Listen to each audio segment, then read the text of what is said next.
A história começa com um grupo de crianças que sonham em se tornar caçadores de tesouros. Sim, aqueles pequenos aventureiros com a visão de se tornarem ricos e famosos. Todos concordam com essa ideia brilhante, até mesmo o garoto que se veste como uma caixa de papelão, ainda não sabemos se ele é um gênio ou só adora um disfarce. Eles prometem se tornar os melhores heróis do mundo. Os caçadores de tesouros viajam pelo mundo para explorar ruínas conhecidas como cofres de tesouro, onde podem coletar relíquias escondidas. Mas calma! Não é só um passeio no parque. Eles arriscam suas vidas lutando contra monstros chamados fantasmas. Não são os que fazem bull, são bem mais complicados. Em troca desse risco todo, eles podem obter riquezas enormes e, claro, um pouco de glória. Um clã muito respeitado está realizando entrevistas para novos membros, e nosso protagonista, chamado Cry, sim, Cry, e não é porque ele está triste, mas você vai entender, está na fila. Afinal, não dá para ir muito longe como caçador solo. Se você quer alcançar grandes objetivos, tem que entrar em uma equipe. Enquanto isso, uma garota chamada Rudá se apresenta a Cry, porque, pasmem, ela é a única que não parece um personagem de filme de terror, tem sempre um na turma, né? Mas, de forma estranha e desajeitada, Cry não aperta a mão dela. Sério, amigo, é só uma apresentação, não um duelo.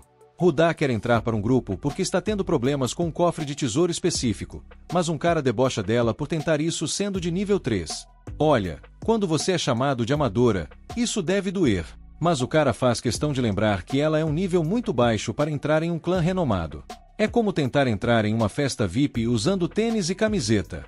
O clã dos primeiros passos está em busca de novos membros, e Rudá descobre que esse é o quinto, encontro de Cry para essas entrevistas. Não é de se admirar que ela esteja em choque. Para os caçadores, habilidade é tudo. Aqueles com talento se tornam estrelas instantâneas, enquanto os sem talento, bem, só podem se agarrar nas poucas chances que conseguem. É quase como jogar na loteria. O clã dos primeiros passos tem várias equipes, e a equipe Arcbrave é a mais forte. Esses caras conseguiram até completar um cofre de nível 7 com apenas 6 membros. O líder deles, Ark-Roden, é um verdadeiro chefão. Se ele aceitar um caçador, a pessoa está praticamente com o pé na fama. Mas, até onde Cry sabe, o Arcbrave nunca aceitou ninguém através dessas entrevistas. É como tentar entrar em um clube exclusivo sem o convite. A mesa deles está cercada por uma multidão de entrevistados, e Rudá se pergunta por que outra equipe só tem uma cadeira vazia. É como um evento de dança, onde só um dos grupos é convidado. E então, do nada, aparece um cara enorme chamado Greg, que explica que aquela mesa pertence ao clã que fundou Primeiros Passos. Ah, é isso. Eles têm um passado glorioso, mas será que vão aceitar novos membros? Os Lamentadores são a equipe que se destaca, e anos atrás, eles chegaram à capital com um talento tão exagerado que se tornaram os top dos top. O nome completo deles é as Almas Lamentadoras. Isso mesmo, com um nome que parece saído de um filme de terror. E, surpresa das surpresas, eles são os amigos de infância de Cry. Quem diria que ele tinha um passado tão dramático? Agora, essa é a primeira vez que os Lamentadores estão aceitando novos membros, e é por isso que a galera toda está aqui, como se fosse um show de talentos. Mas espera aí, onde estão eles? A mesa está mais vazia do que um copo no fim de uma festa. Então, um garoto ruivo aparece com a energia de quem tomou 5 energéticos e grita que não tem tempo para losers. Ele quer saber onde estão os Lamentadores, como se eles fossem uma banda de rock famosa. E ele se gaba de ser nível 4, como se isso fosse a maior conquista do mundo. Alguém avisa a ele que não é só ter um título, é preciso ser bom no que faz. Tino, que está assistindo a cena, quer dar uma lição nesse garoto, mas o que ela realmente quer é mostrar que ela é mais forte que sua irmã. Infelizmente, ela se lembra que o mestre do clã pediu para não fazer cenas. Que chato. Mas é tarde demais, e a situação começa a esquentar. Todo mundo fica animado, como se estivesse prestes a ver uma luta de MMA.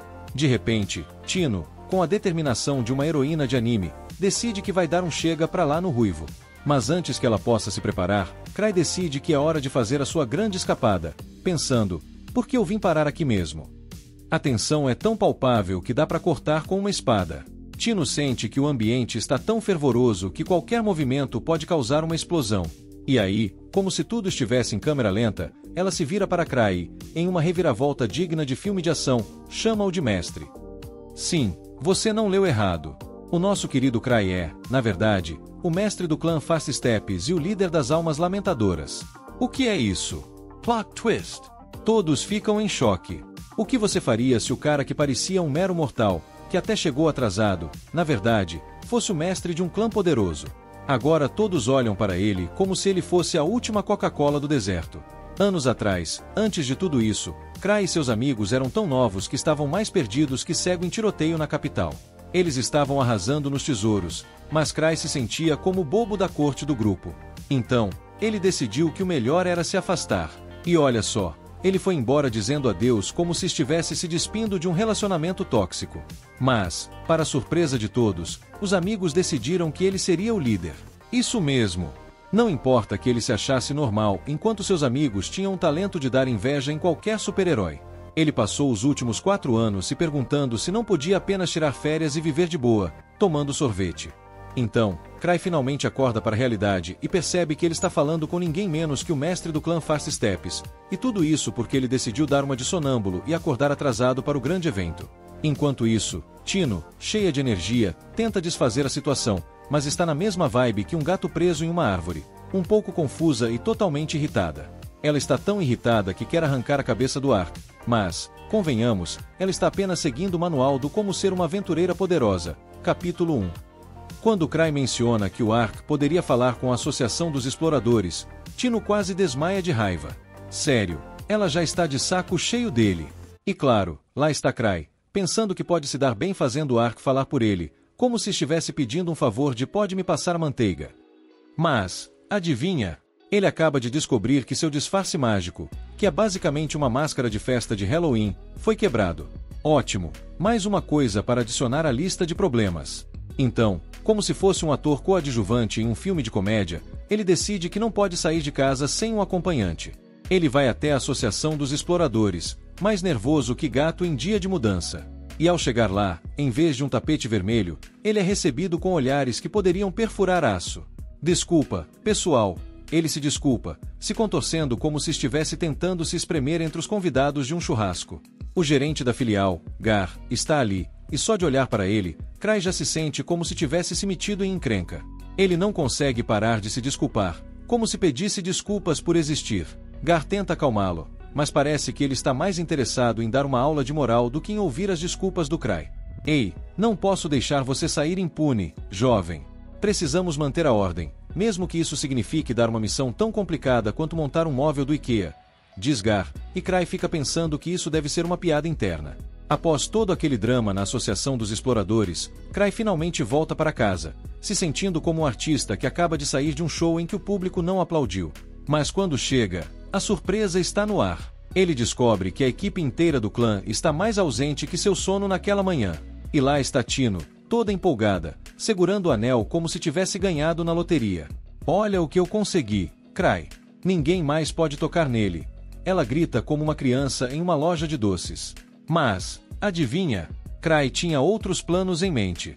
Ele pergunta se Tino está livre, e ela, cheia de esperanças românticas, responde que nunca esteve tão livre na vida. Mas Cry não está ali para marcar um encontro de filmes e sorvetes. Não, ele só quer que ela faça uma tarefa que poderia ser o título de um filme de terror. A missão de recuperação de cadáveres. Tino, com a expressão de quem acabou de descobrir que a festa foi cancelada, não tem como escapar e acaba correndo mais rápido do que se tivesse visto um espírito saindo do armário. Cry tenta usar sua corrente de captura como se fosse uma corda de ioiô, e com um movimento rápido, ele a puxa de volta. Não fuja, eu só quero que você faça esse trabalho. E Tino, claramente decepcionada porque só queria um sorvete, se vê em uma missão que nem mesmo o Gostos Test toparia. Ei, você sabe que só sou nível 4, certo? Como eu vou resgatar 5 pessoas sozinha? Ela grita, parecendo uma heroína de um filme de ação que acabou de perceber que não tem como sobreviver.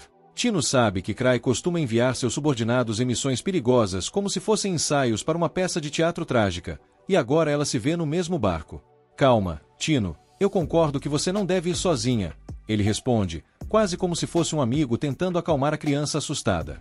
Mas, para sua surpresa, ele a emparelha com os caçadores que ele conheceu mais cedo, como se estivesse escalando um time de futebol infantil.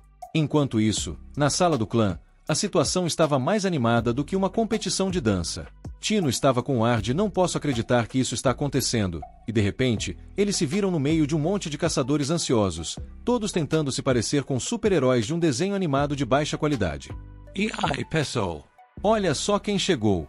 É a Tino, a caçadora que não pode nem resgatar uma planta sem ajuda. Alguém grita, e a plateia explode em risadas. Tino sente o calor do olhar de todos, como se estivesse na escola e tivesse acabado de tropeçar na própria barra da saia. Mas não se preocupe. Ninguém estava realmente prestando atenção. O que realmente importava era o fato de que Cray estava agora cercado por caçadores que olhavam como se ele fosse um ídolo pop. Eles queriam saber todos os segredos dele, como qual é o seu shampoo, e você faz exercícios. Tino tenta chamar a atenção de Cray, que estava tão imerso em sua fama repentina que parecia ter se esquecido completamente dela. E aí? Você se esqueceu de mim ou só está fazendo questão de ignorar a pessoa que vai te ajudar a recuperar os corpos dos mortos? Ela grita, mas ele só responde com um aceno distraído, como se estivesse dizendo só um minuto em uma fila de espera eterna. Enquanto Tino tenta fazer sua voz ser ouvida no mar de risadas e gritos, ela percebe que ser uma caçadora pode ser mais divertido do que ela pensava. A cada movimento, a cada palavra, era como se eles estivessem ensaiando para um grande espetáculo. Mas a realidade logo bate. A verdadeira missão estava começando, e ela estava prestes a se tornar a protagonista de um show de comédia cheio de reviravoltas. Então, lá estava Cray, com um olhar tão nervoso que parecia que tinha comido uma montanha de pimenta. Ele estava prestes a sair do esconderijo como um ninja atrapalhado, mas com um pequeno detalhe: seu disfarce, que mais parecia um manto de Halloween, havia se quebrado. Isso mesmo, o relíquio irreversível de Face que ele estava usando se despedaçou como um biscoito de tão frágil. Ava, a vice-líder do clã, o observa e diz: você realmente precisa parar de se esconder e usar esse manto de invisibilidade que parece mais uma cortina de chuveiro do que um disfarce de caçador. Cray, tentando se convencer de que não estava em apuros, se vira para Ava e, com um sorriso nervoso, responde: ah, mas é que eu queria parecer um caçador misterioso. Olha, só me falta um chapéu de cowboy para completar o look. E como se o dia já não estivesse engraçado o suficiente, ele decide que vai à Associação dos Exploradores, o que é basicamente um lugar onde os caçadores se reúnem para discutir quem tem o cabelo mais espetado e quem fez o trabalho mais perigoso. Ao entrar, ele imediatamente começa a pedir desculpas como se tivesse derrubado uma pilha de pratos na casa da avó. Me perdoe. Não queria causar tanto alvoroço.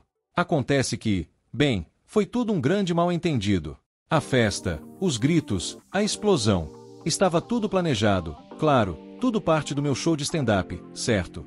Ele se defende, enquanto o gerente da filial, Gar, o observa com uma expressão que mistura confusão e diversão.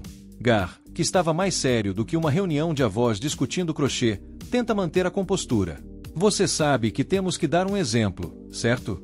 Não podemos deixar as outras facções acharem que qualquer um pode fazer o que quiser, como você fez. E que, aliás, foi um completo desastre.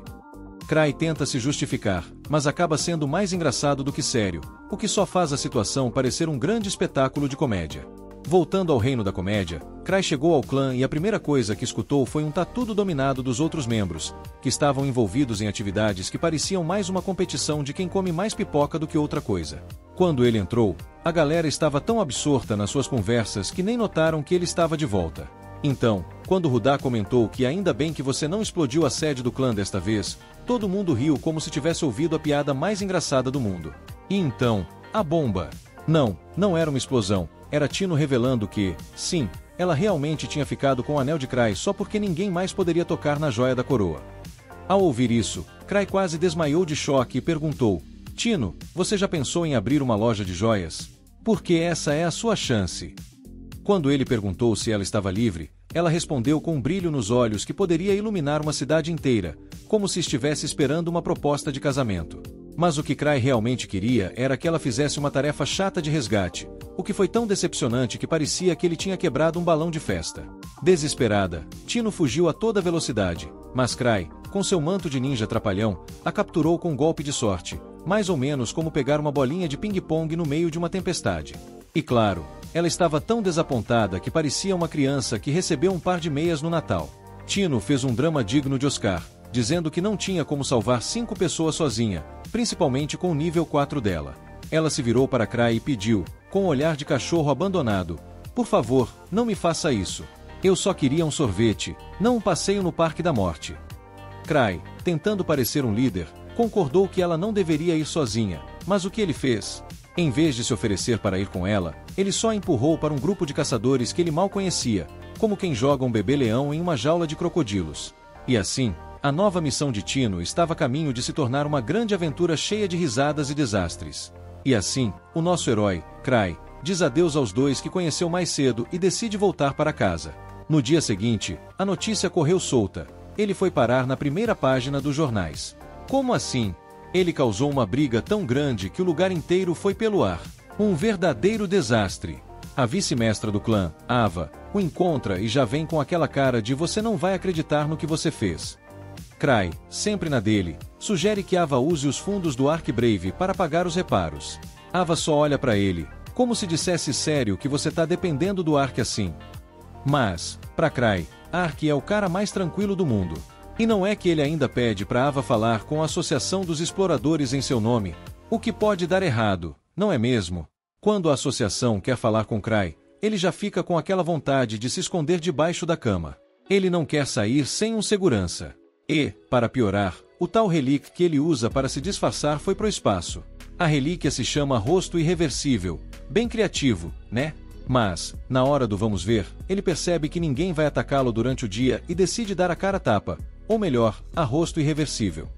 Chegando lá, Cry se joga em um pedido de desculpas, todo nervoso, implorando por misericórdia. O gerente da filial da associação, Gar, tenta acalmá-lo, mas ele só se agita mais. Olha, não machuquei ninguém, ele diz, quase em desespero.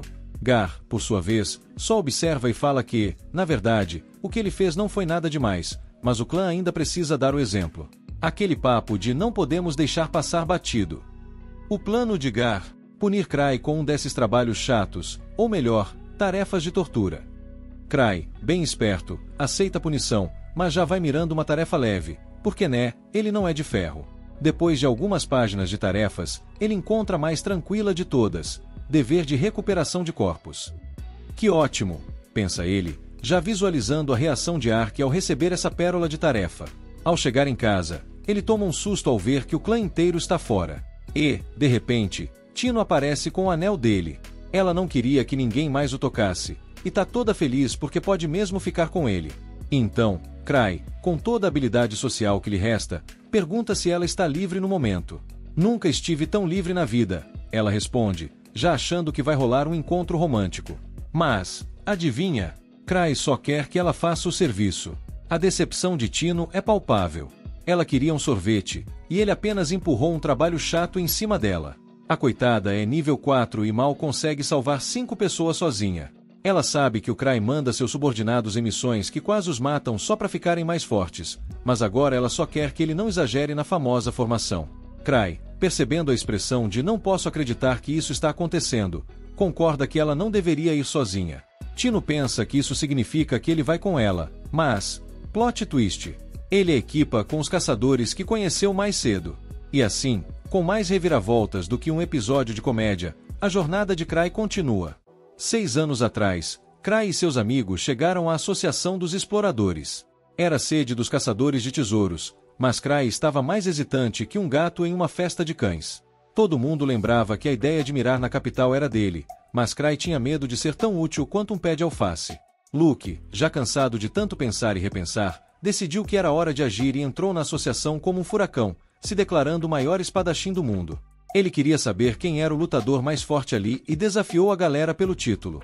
Alice, com seu cabelo rosa brilhante, não estava a fim de deixar Luke roubar toda a cena, então se apresentou como a maior ladra do mundo. Enquanto isso, Cry só queria acabar logo com o registro, mas seus amigos estavam fazendo mais declarações do que um político em época de eleição. Luke contou para um pobre coitado que os realmente fortes não precisavam de armas, e que aquelas palavras eram na verdade um eco do pensamento do Cry, o líder do time. A atendente avisou que eles precisavam se registrar com o nome e o emblema do grupo, mas esses detalhes eram mais esquecidos do que a última temporada de uma série cancelada. A atendente insistiu que isso era realmente importante e que eles deveriam pensar com calma, mas Cry tinha um plano diferente em mente, ele queria se vingar pelos amigos. Assim, Cry se tornou o líder do grupo e escolheu um nome que com certeza faria todos acharem que eles eram mais fracos que papel higiênico. Seus amigos ficaram em choque quando ele decidiu chamar o time de As Almas Tristes, e para completar, ele fez um emblema de caveira. Eles lembraram que a ideia era formar um grupo de heróis, mas o nome assim parecia mais um convite para um festival de emo. Cry até tentou usar essa oportunidade para se livrar do título de líder, mas os amigos acabaram gostando da escolha dele. Com isso, a equipe foi oficialmente formada, e começava a saga de como Cry se tornou o famoso líder do clã mais forte. Voltando ao presente, o grandalhão ainda não consegue acreditar que Cry é o mestre do clã dos Passos. Isso porque o mestre tem o apelido de 1000 truques e é um nível 8. Tino exige que o grupo novato se curve diante de Cry, mas ele manda a garota super empolgada dar uma acalmada. Caçadores que alcançam certos status recebem nomes especiais pela associação e se tornam quase tão reverenciados quanto celebridades. Não existe elogio maior para um caçador, e 1000 truques é o nome que foi dado a Cry. 1000 truques é conhecido como o caçador mais forte da capital. Cry é ele. Tino diz para o moleque que ele está apenas jogando a vida fora se não consegue reconhecer o poder do Cry. Ela ainda avisa o Cry que não dá para trabalhar com esses perdedores, porque ela detesta caras que só sabem falar. Mas o Cry acha que ele também é um desses caras. Ele não se considera o mais forte da capital e só ficou famoso porque um amigo dele gritou isso por aí. Gilbert também se recusa a fazer equipe com Tino, mas é porque ele não quer ouvir um cara que mente sobre ser nível 8. Greg tenta lembrar quem é que ele está desafiando, mas Gilbert não consegue acreditar que Cry é o líder do clã mais forte. Uma discussão estoura entre os novatos, então Cry decide que já deu de tentar convencer Gilbert. Craig e Rudá estão na dele, então Cry manda Tino buscar outro membro da guilda para ajudar, se precisar. Tino, esperta, tenta escolher o Cry, mas ele rapidamente corta as asas dela. Tudo parecia resolvido, até que, do nada, Gilbert desafia o Cry. Ele se recusa a ouvir alguém mais fraco que ele, então se Cry conseguir vencê-lo, ele se junta a Tino. Cry aceita o desafio, mas manda Tino lutar no lugar dele. Tino não perde tempo e logo aponta que o garoto estava sendo mal educado com o mestre. Então, é hora de Tino fazer cair sobre ele a punição divina. Tino se estica antes da luta, mas Gilbert está mais ansioso que criança em dia de Natal para ter sua revanche. Ele insiste em lutar contra o Cry na sequência, mas Cry duvida que ele consiga chegar perto de vencer a Tino. Para a surpresa de Gilbert, ele descobre que Tino também é nível 4, assim como ele. Tino admite que é um lixo comparado ao Cry, mas está confiante de que vai ganhar a luta facilmente. Ela até decide segurar a mão para não acabar matando Gilbert por acidente. Os outros novatos ficam um pouco preocupados com Tino, já que ladras não são exatamente as melhores em combate direto. Mas Cry tem mais fé. Tino tem experiência de sobra lutando contra humanos e conseguiu chegar ao nível 8 sozinha, então provavelmente é muito melhor que Gilbert. No entanto, Cry está levemente preocupado com o relíquio de Gilbert, que se chama a Espada Peroral. Essa espada pode mudar o jogo a favor do Gilbert. Nesse momento, Gilbert surpreende a todos ao jogar sua poderosa espada para o lado. Ele se recusa a deixar alguém subestimá-lo e declara que não precisa de arma para vencer uma mulher desarmada. Para Cry, um espadachim jogando a própria espada no chão parece bem idiota, mas pelo menos agora a luta vai ser decidida na habilidade pura. Tino se prepara para a batalha e ainda consegue convencer Cry a levá-la para tomar sorvete quando vencer. A luta começa com Tino surpreendendo Gilbert com sua velocidade absurda e um chute tão forte que o manda pelos ares. Mesmo assim, Gilbert não está pronto para desistir, mas Tino logo coloca em uma chave e lembra que ela estava segurando muito a força. Ela oferece misericórdia, mas só se ele passar a adorar Cry como um deus e rezar para ele 3 vezes ao dia. Ah, e claro, trazer oferendas que ela passaria para o mestre. Gilbert fica possesso de raiva por não querer ser feito de bobo, mas Tino silencia em um instante. Ela dá os créditos a Cry por tê-la ajudado a ficar tão forte, mas ele acha que não fez muita coisa. Os outros ficam chocados com a força dos passos, enquanto Gilbert só consegue afundar em sua própria derrota. Gilbert sempre soube que havia nascido para ser um caçador. Ele empunhava uma espada desde pequeno e, em pouco tempo, já superava adultos com suas habilidades. Eventualmente, ele chegou à capital, se juntou a uma equipe e limpou vários cofres de tesouros. Ele estava orgulhoso de si mesmo, e começou a acreditar que era o melhor. Mas agora, Tino diz a ele que se quiser continuar lutando, é melhor pegar sua espada de volta. Mas Gilbert se recusa a pegar a espada de volta. Tino zomba dele, dizendo que todo orgulho não serve de nada se ele acabar perdendo a vida. Gilbert se dá conta de que ela está certa, porque se fosse uma luta de verdade, ele já estaria fora do jogo faz tempo. Gilbert fica surpreso quando Kai adivinha que ele deixou sua equipe porque era forte demais para eles. Cry então menciona que o mesmo aconteceu com sua equipe, mas reflete sobre como, no caso dele, seus amigos nunca o abandonaram. Infelizmente, Gilbert interpreta tudo errado. Para ele, The Grieving Souls, as Almas Lamentantes, é um grupo de elites que se destacam até mesmo entre as melhores equipes. Ele fica chocado, acreditando que Cry está mostrando misericórdia com seus companheiros ao ficar com eles, mesmo sendo muito mais forte. A surpresa aumenta quando Cry toca na espada de Gilbert, ativando seu poder. Com isso, Cry consegue descobrir que a espada causa dano elemental e amplia o alcance de ataque. Gilbert fica incrédulo, pois nunca viu ninguém lidar com a espada purgatorial de forma tão fácil. E isso não é tudo. Cry criou uma chama que nem o próprio Gilbert jamais conseguiu alcançar. E o mais impressionante, Cry fez tudo isso sem nem tocar no cabo da espada. A frustração de Gilbert só aumenta, conforme seu ego é completamente destruído. Gilbert, totalmente abalado, chama Cry de monstro. Nesse momento, aprendemos sobre o Monon, uma substância essencial que é considerada o núcleo deste mundo. Os cofres de tesouro são fenômenos onde o Monon se condensa, criando mundos alternativos dentro deles, baseados nas memórias extraídas do núcleo do mundo.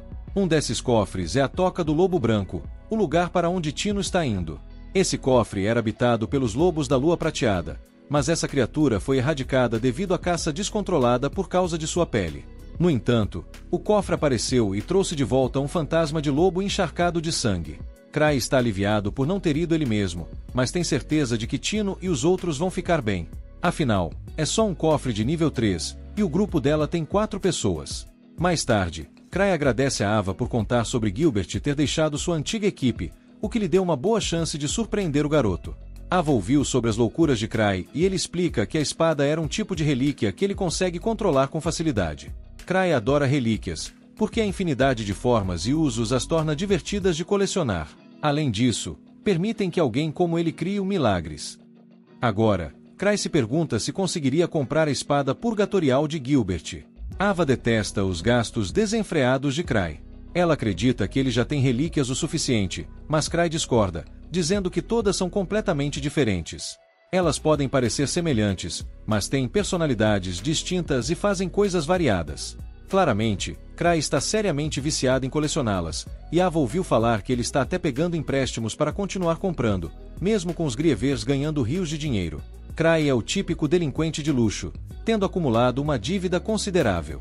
A parte engraçada: os lucros do grupo são divididos igualmente entre os membros, independentemente da contribuição.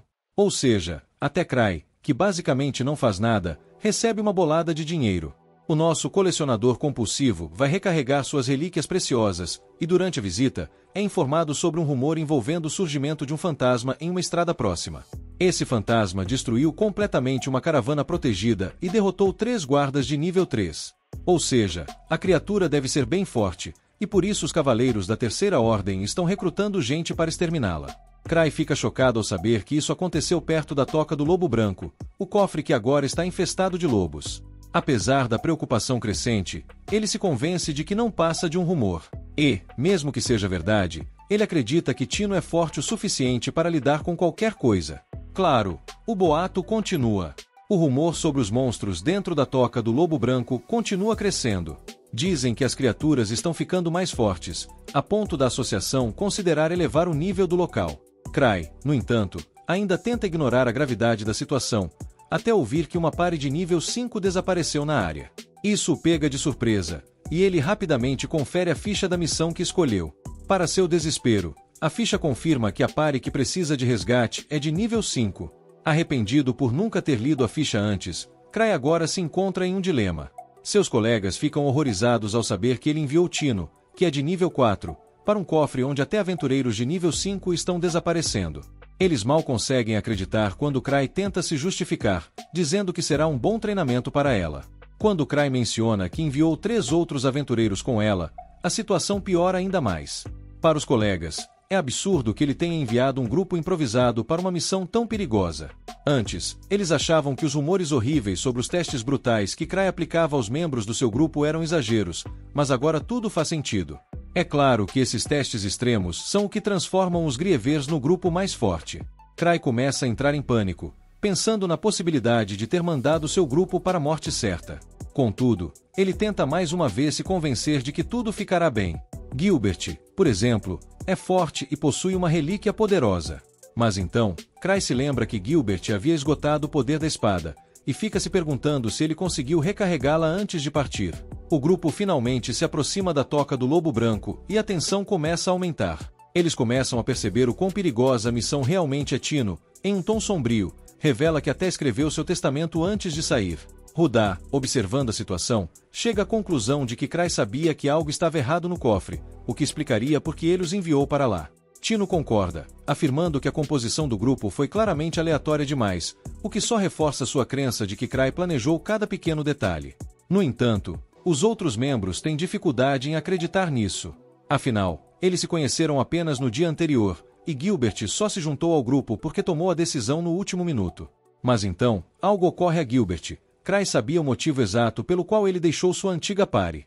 De repente, ele percebe que tudo foi manipulado desde o início. Tino continua a elevar o status lendário de Cray, explicando que ele possui vasto conhecimento sobre todos os aventureiros da capital.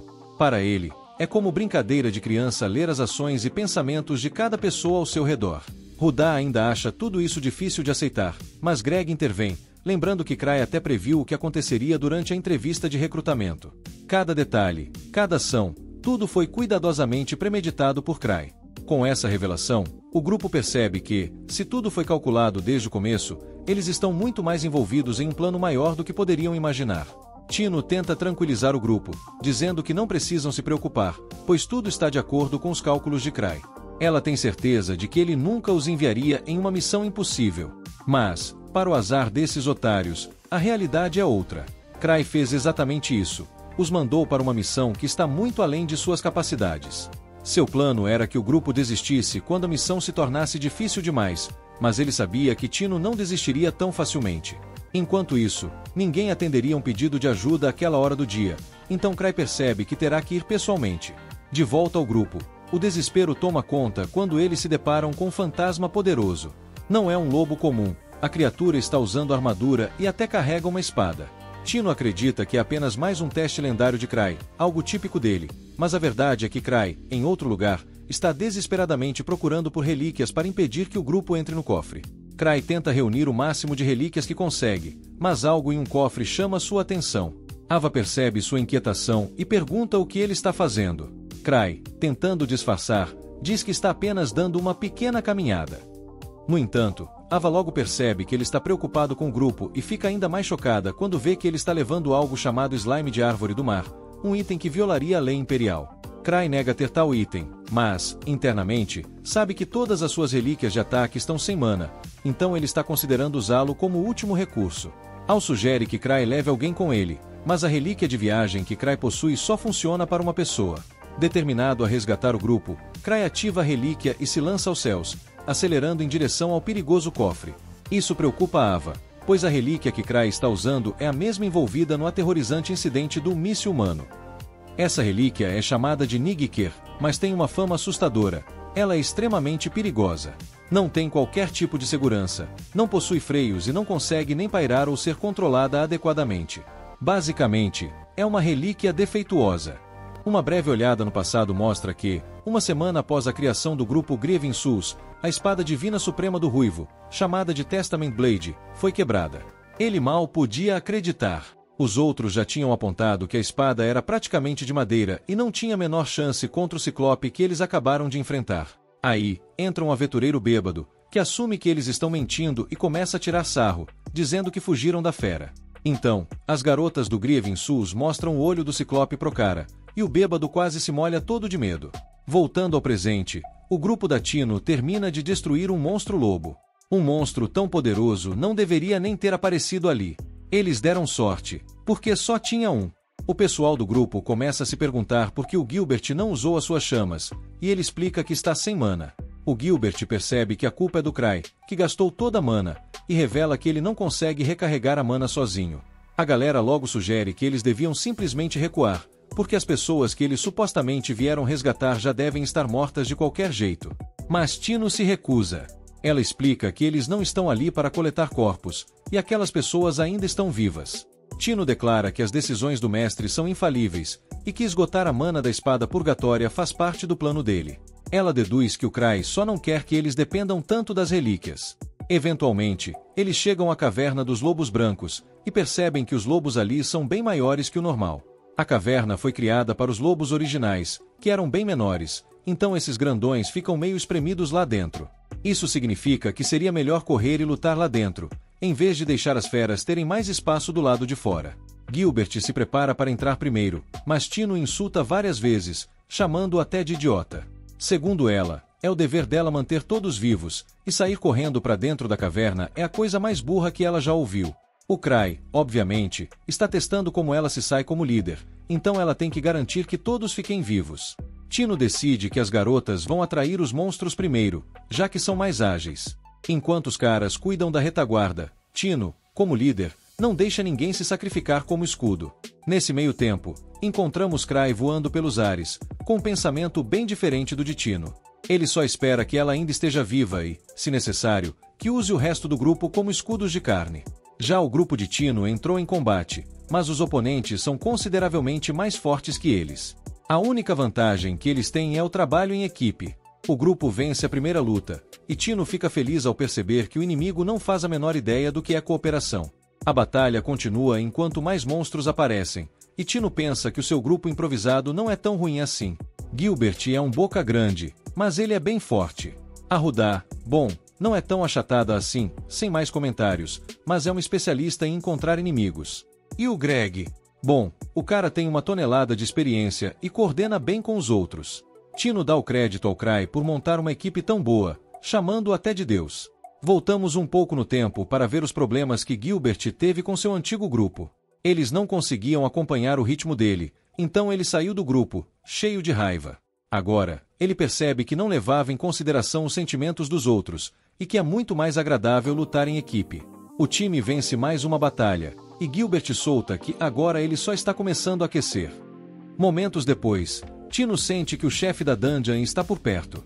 O resto da equipe acha que finalmente é hora de correr, mas Tino aponta que chegaram tão longe sem nenhum arranhão, então devem ser capazes de derrotar o chefe também.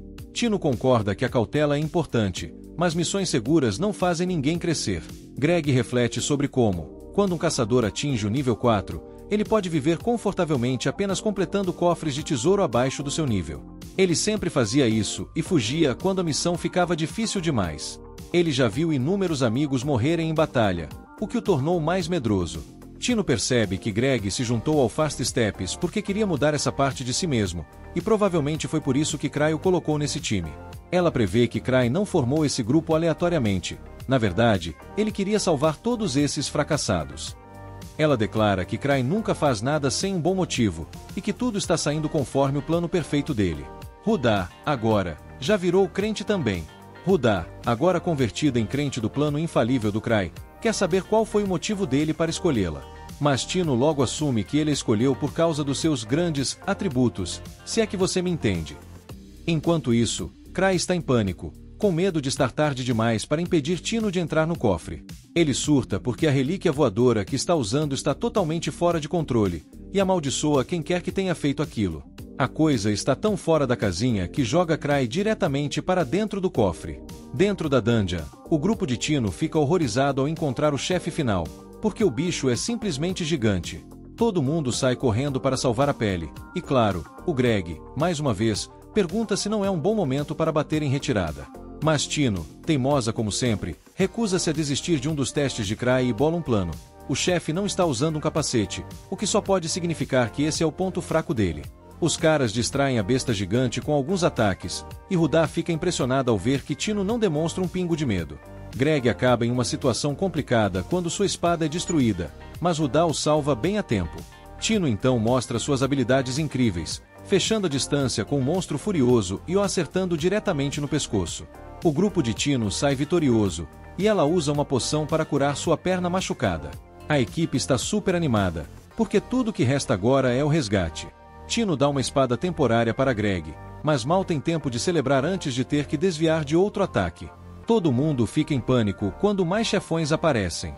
Agora, eles temem que não consigam derrotar tantos de uma vez. Até Tino começa a pensar que Crai exagerou no teste dessa vez.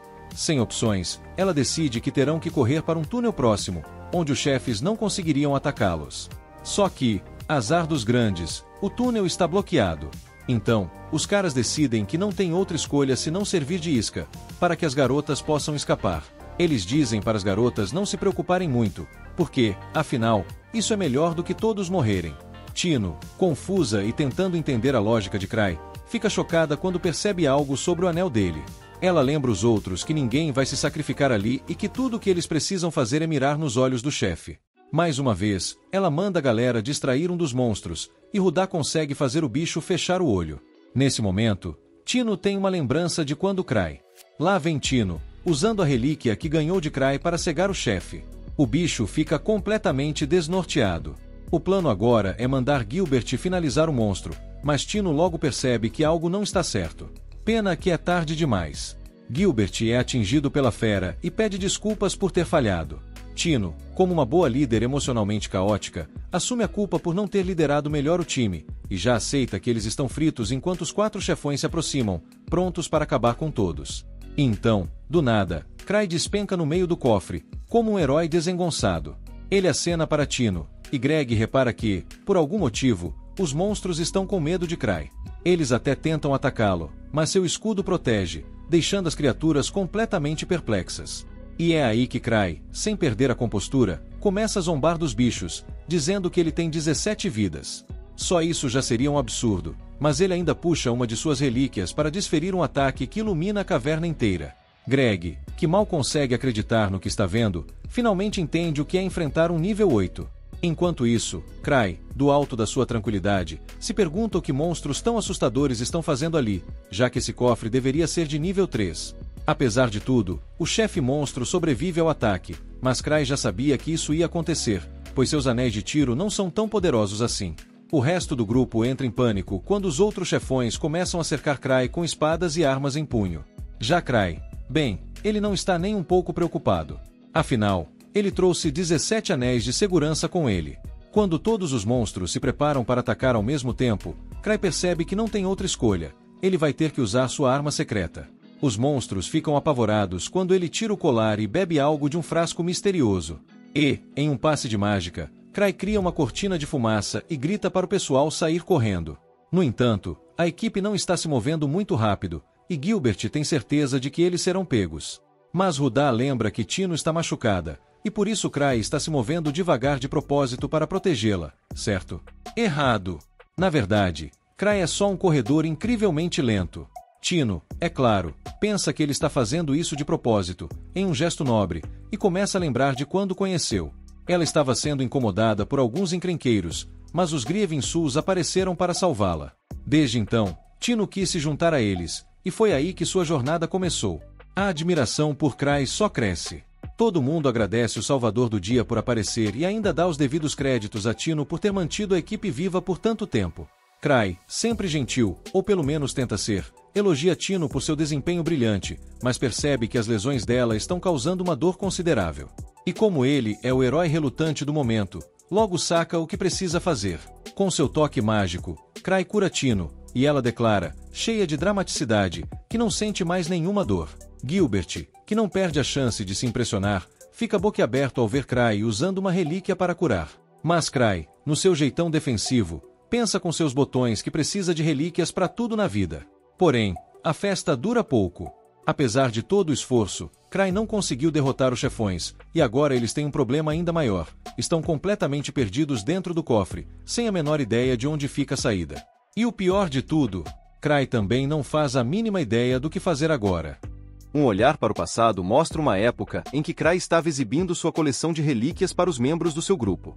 Eles olham para as peças com admiração, e Liz logo cobra Cry para cumprir sua promessa de ajudá-la a escolher uma relíquia só para ela. Luke reclama que isso não é justo e, de repente, todo mundo começa a experimentar todo tipo de relíquia ali mesmo.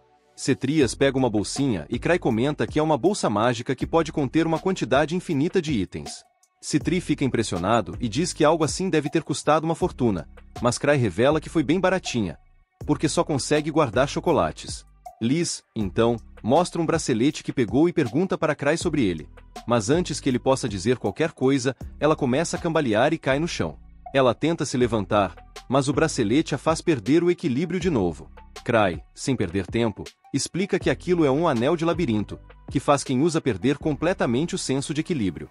Nesse momento, Luke agarra uma espada e diz que ela é super legal, mas Cry logo avisa que é uma espada amaldiçoada. Resultado? Luke fica meio fora de si. Cry, sempre prático, elogia Luke dizendo que, normalmente, essa espada faz as pessoas perderem a cabeça. Mas como Luke nunca teve muita coisa na cabeça, ele continua o mesmo. Com isso, todos descobrem que essas relíquias são basicamente lixo, mas como eles pensam que Cry é um líder super legal, Luke e Liz pegam suas relíquias achando que são ótimos itens de treinamento. Voltando ao presente, todo mundo se sente aliviado de ter Cry por perto e começam a segui-lo enquanto avançam pela caverna. Cry, por outro lado, fica se perguntando por que todos estão fazendo ele liderar o caminho, já que é a primeira vez dele ali e ele não faz ideia de para onde está indo.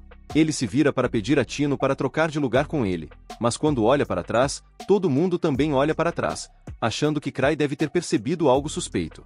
Depois disso, eles continuam avançando, e Cry começa a pensar se Tino está bravo com ele e se ele deveria se ajoelhar e pedir desculpas. No entanto, Gilbert interrompe seus pensamentos e pergunta se eles estão indo em direção à saída. Cry, no fundo, quer muito ir para a saída também, mas não tem a menor ideia de onde ela está. Antes que ele consiga responder, Tino diz que tem uma vaga ideia de onde fica a saída da caverna. O grupo tenta lembrar do layout do mapa que viram antes de entrar na caverna, e de acordo com ele, não existe a menor chance daquele caminho levar à saída. Uma das garotas, que claramente está mais perdida que segue em tiroteio, acha que Cry está testando eles e diz que, se quiserem encontrar a saída, vão ter que voltar para a sala do chefe. Cry, com aquele jeitão pensativo, se pergunta se os lobos brancos gigantes que eles enfrentaram eram chefes e percebe que é por isso que eles eram tão fortes. O grupo continua caminhando, e Cry começa a pensar que já estava na hora de dar meia volta, mas, de repente, todos ficam chocados e se perguntam como Cry sabia onde estavam. Eles correm adiante, enquanto Cry, sem entender nada, volta atrás e vê que eles encontraram a equipe que precisavam resgatar na missão. Eles logo ajudam os feridos, e o líder do grupo se apresenta como Rudolph, agradecendo aos heróis por tê-lo salvado. Tino, orgulhosa, diz que ele deveria agradecer ao mestre Cry, porque foi ele quem previu tudo isso e os guiou até ali. Cry, como sempre modesto, diz que foi só coincidência, o que faz todo mundo comentar sobre como ele é humilde. Rudá, uma das integrantes do grupo resgatado, diz que pode reabastecer o mana com poções, mas que eles ainda precisam de algo para comer para recuperarem a saúde. Cry, sempre preparado, tira suas confiáveis barrinhas de chocolate e as oferece a todos. Ele também entrega uma barra especial para Tino e diz para ela chupar sua barra de chocolate amargo, o que a faz pensar que ele é algum tipo de ser divino. Após esse momento, mestre do chocolate, Greg comenta que nunca imaginou que um grupo de caçadores de tesouros nível 5 seria derrotado por aqueles lobos com meia máscara. Mas Rudolph revela que os Cavaleiros Lobo não foram um problema. Na verdade, eles foram derrotados por uma pequena entidade fantasmagórica com uma caveira completa no rosto. Ele chama essa criatura de Encarnação do Rancor, o que surpreende todos, menos Cry, que, como sempre, está no mundo da lua. Enquanto isso, vemos o fantasma mascarado se aproximar do bando de Cavaleiros Lobo que haviam enfrentado antes. Ele libera um poder que faz os lobos uivarem, envoltos em chamas roxas e um brilho sinistro. Rudolph continua sua história, dizendo que o fantasma deve ser a maldição da Lua de Prata, nascido do rancor dos monstros mortos no tesouro. Ele comenta que, apesar de serem habilidosos, aquele fantasma os pegou de surpresa. Mas aquele monstro estava em outro nível. O pior de tudo é que o monstro os derrotou sozinho, o que foi um baita desrespeito. Rudolph menciona que o fantasma talvez esteja no mesmo nível da lendária Mil Espadas, e isso deixa todo mundo de queixo caído. Cry explica que Mil Espadas é o título do espadachim mais forte da capital imperial, que dominou todas as formas de esgrima e, dizem, consegue derrotar qualquer inimigo usando apenas uma espada de madeira. Cry pensa que Mil Espadas é, na verdade, um de seus amigos de infância, além de ser um membro do grupo de Gavis chamado Luke. Embora o fantasma dos rancores seja realmente forte, dizer que está no mesmo nível de Luke é um exagero. Afinal, se isso fosse verdade, Luke já teria acabado com ele há tempos. Mas, para Tino, talvez essa luta seja complicada demais. Rudolph continua, dizendo que da primeira vez que encontraram o fantasma, ele basicamente brincou com eles como se fossem brinquedos. E, na próxima vez, eles certamente não vão sobreviver. Rudolph, então, pergunta a Cry qual será o próximo passo. Cry responde que, antes de enfrentar o fantasma, precisam encontrar uma saída da caverna. Mas, como Tino é a líder dessa missão, eles devem seguir as ordens dela. Tino, sem jeito, diz que ela não é nada comparada a ele, mas Cray garante que vai ajudá-la se for necessário, enquanto pensa consigo mesmo que está morrendo de medo de liderar o caminho. Essas palavras enchem Tino de confiança, e ela diz que agora pode até correr, já que sua perna está curada. No entanto, Cray a lembra que eles têm membros feridos e precisam ser cuidadosos com eles. Na verdade, Cray só sabe que ninguém conseguiria acompanhar Tino se ela saísse correndo de verdade. Rudolph, preocupado, diz que, se encontrarem Fantasma, ele vai agir como escudo humano e implora aos outros para levarem seus amigos até a capital, caso algo aconteça com ele. Mas um dos membros do seu grupo o interrompe, dizendo que ele é quem será o escudo humano. Tino, mostrando sua determinação, declara que não pretende deixar ninguém para trás e que, enquanto seu mestre estiver com eles, tudo ficará bem. Nesse momento, eles ouvem uivos de lobos ao longe e começam a se perguntar se estão se aproximando. Cray verifica seus anéis e percebe que só tem 5 anéis de proteção restantes, o que significa que, se for atingido uma sexta vez, vai cair de verdade. Cray começa a perceber que a coisa não está indo bem. O anel de proteção dele não parece estar funcionando. O slime que ele trouxe para dar aquela ajudinha desapareceu, e para piorar, ele perdeu a espada relíquia que estava presa à sua cintura no caminho até ali. Ele se pergunta se, desta vez, está realmente ferrado. Enquanto isso, vemos uma figura mascarada caminhando pela névoa dentro da caverna, enquanto Gilbert e Greg ficam de guarda, atentos aos ataques dos lobos e do fantasma.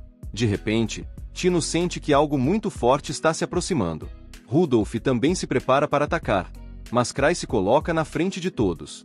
Ele pensa que, se usar o Night Hacker para se lançar como um míssil, vai perder uma vida, mas pode ser o suficiente para surpreender o fantasma com um ataque inesperado. Logo o fantasma aparece no meio da névoa, com chamas roxas ardendo ao seu redor. A visão faz Rudá e Gilbert congelarem de medo, e Tino, que está logo atrás de Cray, também fica apavorada. Mas, de repente, ela nota a figura mascarada de antes e entra em pânico total. Ela agarra a capa de Cray e implora para ele salvá-la, jurando que vai ser uma boa garota e fazer o melhor que puder se ele ajudar desta vez. Cray, por outro lado, se pergunta quem é aquela garota mascarada. O fantasma se vira para ver quem está lá, mas a garota mascarada desaparece num piscar de olhos e dá um chute tão forte no fantasma que o manda para outra dimensão. Acontece que a tal garota é, na verdade, Liz, membro do grupo Grievin Sus. Ela caminha até Cray e pergunta se aquela era a nova recruta do grupo dele. Cray, obviamente, diz que não, e ainda pede para ela tirar a máscara. Liz devolve a espada relíquia que Cray havia perdido no caminho, enquanto os outros ficam se perguntando quem é ela. Isso deixa Liz furiosa, e ela começa a se questionar como eles nunca ouviram falar do grupo mais forte de todo o Império. Ela chega até a duvidar se eles são impostores. Liz também revela que foi até a capital procurar Cray, mas disseram que ele estava nesta caverna. Sentindo-se muito envergonhada por causa de sua aprendiz, Liz se aproxima de Tino e começa a dar-lhe uma bronca daquelas. Gilbert tenta defendê-la, mas acaba levando um chute tão forte que parece que foi enviado para outra dimensão. Liz continua, dizendo que está ocupada pedindo desculpas a Cray por ter uma aprendiz tão patética e inútil. Depois, ela volta a bronquear Tino, fazendo a garota se sentir mal até por ter nascido. Mas, nesse momento, Cray intervém para defendê-la. Cray interrompe a bronca que Liz estava dando em Tino, defendendo-a e dizendo que ela cumpriu sua missão e também foi uma líder decente. Isso faz Liz se acalmar um pouco e, logo depois, ela admite que Tino tem talento, mas lhe falta a motivação e a determinação de lutar até a morte por seus objetivos. Nesse momento, o fantasma se levanta novamente e invoca um dos lobos cavaleiros, que aparece armado com uma metralhadora Gatling, assustando a todos. O lobo começa a disparar inúmeras balas em direção ao grupo, mas Liz, suspirando, comenta que, por causa de Tino, todos acham que ela é fraca também. Sem demonstrar preocupação, Liz utiliza sua velocidade insana para pegar todas as balas no ar e as empilha ao redor dela de forma organizada. Todos ficam completamente impressionados com o que acabaram de ver. Liz, no entanto, minimiza a situação, dizendo que armas tão antigas não significam nada para ela. Em seguida, ela se aproxima do lobo cavaleiro, dizendo que, com ou sem armadura, esses monstros não passam de mobs de XP que podem ser derrotados de qualquer jeito. Com um único ataque, Liz explode o monstro. Logo após, o fantasma tenta atacá-la com uma espada, mas Liz a segura com 2 dedos e comenta que espadas também não são úteis contra ela. Ela pode pegá-las, quebrá-las e até brincar com elas. Ela então se pergunta por que Tino não consegue fazer o mesmo, enquanto chuta o fantasma para o ar e o arremessa de volta ao chão com um soco. Subindo em cima do fantasma, ela o espanca até que o monstro perde toda a sua escuridão, transformando-se finalmente em um verdadeiro fantasma. Tino começa a chorar, perturbada por todos os insultos. Cry, vendo isso, começa a se sentir mal por ela. Depois de Liz terminar de descarregar sua raiva no fantasma, Cry a recebe de volta no grupo. Com o perigo afastado, eles retornam à cidade. Lá, Gilbert decide entregar a espada de purgatório para o lendário Thousand Tricks e afirma que vai continuar treinando com seu antigo time. Ele declara que um dia será capaz de pegar balas como Liz, mas ninguém acredita nele. Tino comenta que, se ele realmente quer ser como Liz, deve saber que as máscaras que eles usam são especialmente feitas. Isso nos leva a um flashback de 6 anos atrás, quando Cry encomendou as máscaras para o grupo. No entanto, ele cometeu um erro e esqueceu de pedir ao fabricante para incluir buracos para os olhos nas máscaras. Todos acabaram aceitando as máscaras do jeito que estavam, pois pensaram que Cry tinha feito aquilo de propósito para protegê-los de ataques cegantes dos inimigos. Eles acreditaram que, se aprendessem a andar e lutar sem enxergar, ficariam ainda mais fortes. De volta ao presente, Cry parece estar procurando algo e comenta que não consegue encontrar de jeito nenhum. Ele sai para fora e só espera conseguir esquecer o que quer que estivesse procurando. Agora que uma crise foi evitada, vamos lembrar do tal Slime Shitori que o Kai usou como distração. Esse treco foi criado por uma das amigas de infância dele, Shitori, que é nada menos que a melhor alquimista do mundo. Um dos experimentos malucos dela acabou gerando essa gosma, então ela decidiu que seria mais seguro dar para o Kai guardar. Na época, ele nem ligou para isso, já que parecia só um vidrinho de slime inofensivo. Mas quando ele foi abrir, Shitori quase surtou e mandou ele fechar na hora, avisando que aquilo poderia destruir a capital se fosse liberado. E, como você já deve imaginar, o Cry soltou o bendito. Agora, ele está em negação, rezando para o slime aparecer magicamente de volta no quarto dele. Mas até agora, nada. Desesperado, ele resolve sentar na cama e pensar racionalmente, bom, tanto quanto ele consegue, né? Quando abriu o frasco lá no covil do Lobo Branco, parecia que não tinha nada dentro. Desde que a Shitori deu para ele, aquele vidro estava trancado no cofre dele. A única explicação lógica é que o frasco sempre esteve vazio, então não há com o que se preocupar. Pelo menos é o que ele quer acreditar. Enquanto isso, lá no covil do Lobo Branco, a associação mandou uma equipe de investigação porque tem alguma coisa muito esquisita rolando por lá, e eles precisam descobrir o que é. De volta ao Cry, ele está tão preocupado com o slime que mal conseguiu dormir à noite. Enquanto anda pelos corredores, ele acaba esbarrando na Eva, que avisa que o Gar quer que ele faça um relatório detalhado sobre o que aconteceu no covil do Lobo Branco. O Cry não está nem um pouco afim de fazer relatório, então pergunta se a Tino não pode fazer isso por ele, já que tecnicamente ela foi a líder da missão. A Eva até queria pedir para Tino, mas ela está ocupada treinando com a Liz, e Eva, esperta que só, não vai querer se meter por lá agora. Mudando de assunto, o Cry pergunta para Eva se ela ouviu falar de algum acontecimento estranho na capital ultimamente. Mas ela nem faz ideia do que ele está falando, já que as coisas têm estado bem tranquilas. O Cry diz que tudo bem se nada aconteceu, porque na verdade ele espera que continue tudo calmo. Mas agora que ele tocou no assunto, a Eva decide que vai dedicar todos os recursos para investigar e achar qualquer anomalia. O Cry tenta fazer ela desistir, afinal, a última coisa que ele quer é que ela descubra que Cry perdeu o slime da Shitori. Para escapar dessa conversa com a Eva, diz que vai dar uma olhadinha na Tino lá no salão de treinamento. Assim que ele sai, a Eva fica refletindo sobre todos esses anos trabalhando com o Cry. Apesar da preguiça dele, sempre que aparece um desastre natural, uma anomalia no cofre do tesouro, ou até uma treta política, o cara consegue prever tudo certinho, mesmo com pouca ou nenhuma informação. No começo, ela achava que era pura sorte, mas depois de ele acertar tantas vezes, a Eva passou a confiar cegamente nele. E, se o Cry está preocupado com algo na capital, então, sem dúvida, algo sério está prestes a rolar. A caminho do salão de treinamento, Cry vê um grupo de caçadores esperando do lado de fora. Quando o líder deles nota sua presença, pede ajuda porque ninguém conseguiu treinar hoje devido ao treinamento mortal da Liz. Stan implora para que ele faça alguma coisa para parar Liz, mas Cry já começa a suar frio, porque mexer com a Liz em modo fúria de treino é pedir para morrer. Stan entende o desespero dele, afinal, ninguém em sã consciência quer lidar com Liz em modo batalha, mas como nenhum outro dos Grievers voltou ainda, Cry é a última esperança. Se ele não parar Liz, a Tino pode realmente acabar morta. Cry pensa que o Stan está exagerando, porque é claro que a Liz não mataria a Tino de verdade. Mas, ao abrir a porta, ele vê Tino estatelada no chão, enquanto a Liz está a um passo de acabar com a pobre coitada, furiosa por ela estar tão fraca. Ela levanta a perna, prestes a esmagar a cabeça da Tino, mas, antes de dar o golpe final, Cry a interrompe. Liz até fica feliz em ver Cry, mas já avisa que está no meio de algo importante, e pede para ele não atrapalhar. Segundo ela, Tino tem muito potencial, mas continua agindo como uma fracote, reclamando de ossos quebrados e afins. Quando Liz era criança, já era muito mais forte do que Tino é agora, então ela simplesmente não entende o que está travando a garota. Cry concorda que, sim, Liz era uma fortaleza na idade da Tino, mas deixa claro que a coitada já passou dos limites hoje. Ele sugere que Liz dê uma pausa no treino para Tino recuperar as forças. Liz se aproxima, encara Cry bem de perto e pergunta se ele está mesmo tentando interromper o treino dela com a Tino, e ele responde que sim. Liz concorda e diz que vai deixar Tino em paz, por enquanto.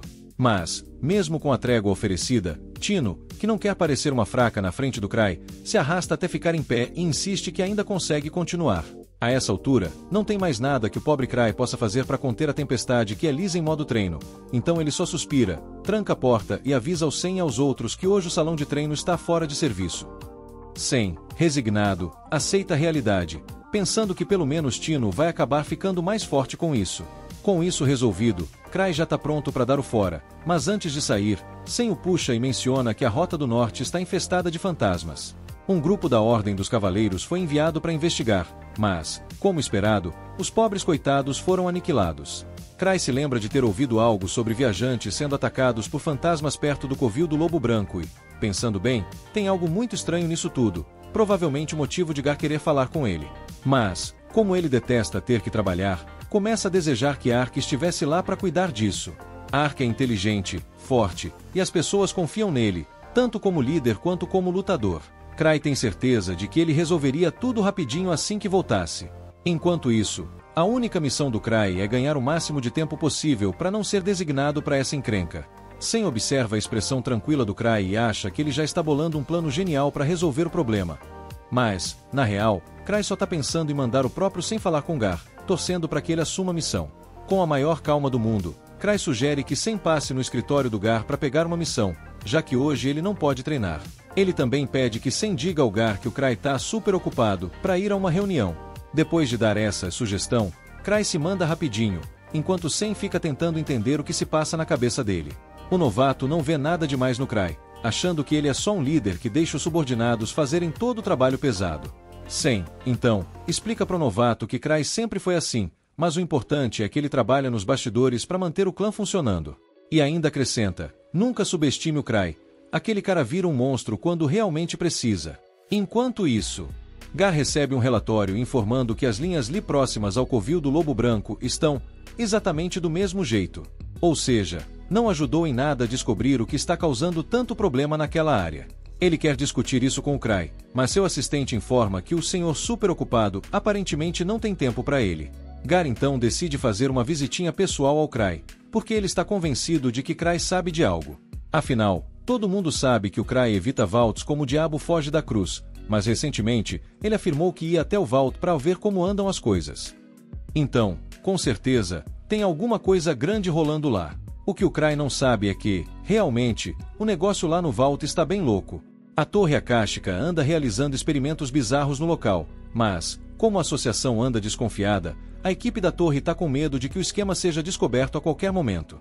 Eles desenvolveram um dispositivo que canaliza a enorme energia das linhas Li e armazena Li, fazendo modificações no Vault. Se a teoria do Grande Mago estiver certa, com isso eles poderão criar Vaults de tesouros quando bem entenderem. Só que o experimento ainda está longe de ficar pronto, então ele não pode arriscar perder o laboratório para a associação. Os seguidores do Grande Mago perguntam por que Sophie Black, a chefe da defesa do local, não está ali para proteger o laboratório. O Grande Mago suspira e admite que foi ele quem autorizou as férias dela. Mas, para remediar, já mandou uma mensagem urgente pedindo para Sophie voltar, então ela deve aparecer a qualquer momento. Ele tem certeza de que, assim que Sophie chegar, ela vai lidar com o pessoal da associação enxerido. Enquanto isso, ele pede que todos recolham o máximo de informações possível. Enquanto isso, o Cry tem um pesadelo sobre uma catástrofe causada pelo slime do Shore. Ele acorda em pânico, sem fazer ideia de quão perigosa aquela coisa realmente é. Só que seu pânico acaba acordando a Liz também. Meio atordoado, Cry se pergunta o que ela tá fazendo ali, mas logo lembra que ela se infiltra no quarto dele o tempo todo, então é só mais uma noite normal. Já que estão acordados, Liz pergunta se Cry tá ocupado hoje, porque ela queria sair com ele. Ele, um pouco confuso, achava que ela tinha planos de treinar Tino. Liz responde que decidiu dar uma folga para Tino, afinal, depois de tanta porrada, Tino precisa de um tempinho para se recuperar. Como nem Cry nem Liz têm muito o que fazer hoje, ele decide que não tem problema em sair com ela, e ainda aproveita para esquecer o pesadelo que teve. Enquanto isso, Gar finalmente aparece na sede, procurando Cry, e a recepcionista fica chocada de ver que ele veio pessoalmente. Mas Gar tá cansado de Cry ficar escapando de qualquer jeito, então ele decidiu vir em pessoa resolver isso. Neste momento, Cry e Liz descem as escadas, mas Liz fica furiosa ao ver Gar ali, porque ela não quer nada estragando o date com Cry. Gar, tentando manter a calma, pergunta para ela sobre o relatório do Vault do Palácio da Noite que ela tinha que entregar. Liz ignora a pergunta e já começa a alfinetar Gar, chamando ele de parasita do Cry por depender tanto dele. Gar, já de saco cheio, tenta manter a compostura, mas quando Liz joga um chute na direção dele, é a gota d'água. Ele arregaça as mangas, pronto para dar uma lição nela. Enquanto os dois começam a se encarar, Cry percebe que definitivamente não quer estar ali. Então, disfarçadamente, pergunta à assistente do Gar se ela quer subir para conversarem num lugar mais tranquilo. Durante o bate-papo, a assistente atualiza Cry sobre os resultados da missão de reconhecimento, e Cry até tenta parecer interessado. Ele finge estar aliviado em saber que as linhas mágicas estão normais, mas na verdade está bem mais preocupado com outra coisa.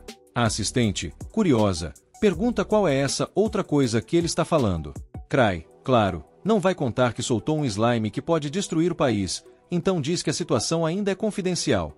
Ele comenta que gostaria de investigar mais, mas está muito ocupado hoje, então sugere que talvez ela deva mandar outra pessoa para cuidar disso. Afinal, ele nunca conseguiu cumprir uma missão de verdade sozinho. Enquanto isso, lá embaixo, Gar e Liz ainda estão trocando golpes. Apesar de Gar ser bem mais forte, Liz é muito mais rápida e consegue desviar de tudo que ele joga nela. Ela começa a zoar o Gar, dizendo que ele deixou o corpo enferrujar por passar tanto tempo atrás de uma mesa. Isso só deixa Gar ainda mais bravo, e ele decide jogar tudo que tem contra ela. Gar, afinal de contas, já foi um caçador de nível 7 de primeira classe antes de se aposentar, então ainda tem força de sobra para sustentar esse título. Mas antes que eles destruam o prédio todo, Cry grita para os dois pararem de brigar. Gar ainda tá bufando de raiva, mas Liz já se esquece da briga e vai direto pro lado do Cry, como se nada tivesse acontecido.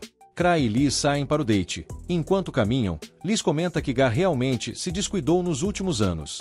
Cry acha que é meio injusto chamá-lo de fraco, já que Liz ainda treina frequentemente porque está nativa, enquanto Gar passa a maior parte do tempo atolado em burocracia. Mas Liz insiste, dizendo que, no estado atual, Gar não conseguiria passar pelo Vault da parada noturna nem se tentasse.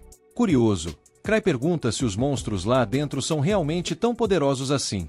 Ele ainda comenta que adoraria que o pessoal da guilda voltasse logo, já que qualquer ajuda para lidar com a confusão do slime seria muito bem-vinda. De repente, Liz empurra sua bolsa nas mãos de Cry e sai correndo em direção a um cara aleatório no meio da rua. Confuso, Cry pergunta o que ela está fazendo, e Liz responde que o sujeito estava encarando eles de um jeito muito suspeito. Cry, completamente sem entender, fala que isso não é motivo suficiente para dar uma voadora no cara e manda ela soltá-lo. Ele se aproxima e pergunta ao cara se ele tá bem, mas o sujeito simplesmente sai correndo como se tivesse visto um fantasma. Cry fica sem entender nada, enquanto Liz, perplexa, pergunta por que ele deixaria um cara tão suspeito escapar assim. Mas, depois de pensar um pouco, ela conclui que Cry deve estar tramando algo genial e só fingiu deixar o sujeito ir de propósito. Arrependida, Liz pede desculpas por agir sem perguntar antes. Enquanto isso, o homem finalmente encontra abrigo em uma loja discreta, onde revela ser parte da Torre Akáshica. Ele está frustrado, se perguntando como foi descoberto, já que ele estava seguindo o casal a uma distância segura. Mas o fato de Cry ter deixado ele escapar deixa o espião convencido de que Cry já sabe tudo sobre a operação deles. Quem se inscrever no canal do pai, vai receber um All Pai pelo correio. Valeu! No dia seguinte, Liz está super animada para sair com o Cry de novo, mas ele logo a lembra que dessa vez não é um encontro romântico, e sim uma missão na parte mais perigosa da capital imperial. Ele explica que está lá porque recebeu informações de Eva sobre vários desaparecimentos na área. Embora pareçam ser apenas crimes comuns, ele está preocupado que tudo isso tenha algo a ver com o slime do Shor, e se for verdade, isso significaria que os incidentes são culpa do Shor. Ah, e claro, a notícia mais importante. Um novo lugar de sorvete abriu por ali, e Cry, como todo herói que se preze, sugere que eles façam uma pausa para experimentar. Liz, claro, adora a ideia de devorar um sorvete no meio do perigo e aceita na hora. Enquanto isso, o cara de ontem, o membro da Akashic Tower, está pirando vendo os dois se aproximando da loja de sorvete. Como é que esse tal de C conseguiu descobrir que o lugar na verdade é uma base secreta? O cara tenta se acalmar e resolve fechar o estabelecimento antes que eles descubram algo mais, mas antes que ele consiga, Sofia entra na sala. Ela, que acabou de voltar de uma missão, vê o cara em pânico e pergunta o que aconteceu. Cry e Liz chegam na loja, mas, para o desespero de Liz, a loja já está fechada. Ela fica furiosa porque não vai poder comer seu sorvete e já está pronta para destruir a porta. O cara dentro da loja está quase em pânico total, mas antes que Liz vá destruir o local, Cry a impede, sugerindo que talvez a loja tenha ficado sem sorvete. Liz, claro, não fica nada feliz, mas concorda que talvez seja melhor ir embora. De volta ao escritório do clã, Liz está chateada por não ter conseguido comer sorvete com Cry, mas ele está mais preocupado com o slime de Shore, que ainda pode estar solto por aí. Ele vira para Liz e pergunta quando Shitori vai voltar do vault do Palácio da Noite, porque ele tem algo sério para discutir com ela. E aí, o que será que ele tem para falar? Liz oferece ajuda a Cry, mas ele está se referindo a informações sobre uma criatura mágica específica. Aí, Liz pensa que pode ajudar, mas, bem, quem diria que Cry está realmente interessado em algo tão específico, né? Nesse momento, Eva entra no escritório de Cry, trazendo uma lista de candidatos para se juntar à investigação do Den da Loba Branca. Ela explica que os membros do Obsidian Cross já estão no local, mas Ark está ausente, então precisa da aprovação de Cry. Eva tenta passar a lista para ele, mas Cry nem olha para ela, já que não está muito afim de se envolver com essa história. Ele diz que confia nela para resolver tudo sozinha. Enquanto isso, os membros da Akashic Tower estão em uma reunião para discutir o fato de que Cry descobriu a base secreta deles. O lugar estava super disfarçado em um canto decadente da cidade, mas Cry conseguiu encontrar tão facilmente que eles acham que ele fez isso de propósito, apenas para mostrar que está vários passos à frente. Eles não sabem o que ele pretende, então estão em pânico, sem saber como reagir. O líder então vira para Sofia e pergunta se ela tem alguma boa ideia. Ela, super calma, sugere que eles declarem guerra ao clã de Cry. Os outros membros ficam em choque e perguntam se ela acha que tem alguma chance contra o clã, e Sofia, com toda confiança, responde que a Akashic Tower é a buscadora da verdade, e que, não importa quem seja o adversário, eles nunca podem recuar, mesmo que o inimigo seja um bando de caçadores de alto nível. Ela vê isso como a oportunidade perfeita para testar sua nova defesa. E, se conseguirem destruir o time de Cry, não terá ninguém mais para enfrentá-los. O líder pensa na proposta dela e acha até convincente, já que, se Cry realmente descobriu a base, não tem como escapar sem uma boa luta. Ele dá permissão para Sofia agir à vontade, e ela fica super animada, afinal, isso significa que ela vai finalmente poder se divertir. Ao mesmo tempo, Tino, que quase morreu durante o treinamento de Liz, finalmente se recuperou e, apesar de saber que Liz não estava tentando matá-la, ela agora tem um novo respeito pela intensidade do treinamento. E, quem sabe, ela vai querer mais. Tino, ainda meio traumatizada pela tentativa quase fatal de Liz de matá-la durante o treinamento. Ok, talvez não tenha sido tão grave assim, mas perto disso, decide comemorar sua recuperação com uma caminhada pela cidade. Durante o passeio, ela nota várias carruagens estacionadas, e mais estranho ainda, o salão do clã está lotado de caçadores. Ela vira para um dos caçadores e pergunta o que está rolando, e o cara explica que a associação organizou um esforço conjunto para investigar o Den da Loba Branca. Tino, achando que isso tudo é um exagero, ainda assim pergunta o motivo de tantos caçadores, e o cara explica que Cry inicialmente queria enviar Ark, que é um dos caçadores de nível 7 mais fortes do mundo. Mas como ele não está lá, tiveram que chamar essa galera toda para compensar a falta de poder de fogo. Algum tempo depois, Eva leva Cry para cumprimentar os caçadores, mas ele não faz a menor ideia do que está acontecendo ali.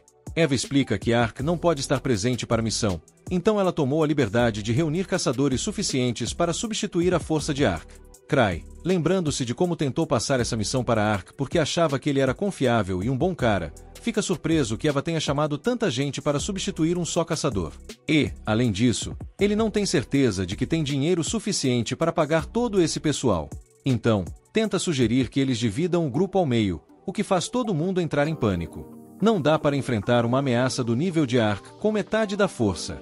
Eles pedem para Cry reconsiderar sua decisão, e ele, confuso, tenta entender o motivo de tanto desespero.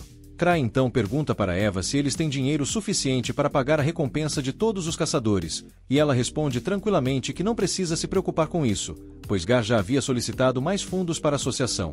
Mesmo assim, Cry não se sente confortável em enviar toda essa galera para o Vault, especialmente com o slime do Shore rondando por ali. Mas, já que não vai explicar isso para ninguém, ele só concorda em deixar o pessoal seguir em frente e, caso algo ruim aconteça, ele vai simplesmente fingir que não estava envolvido em nada. E, claro, justo nesse momento, Liz aparece, começando a zombar de todos os caçadores.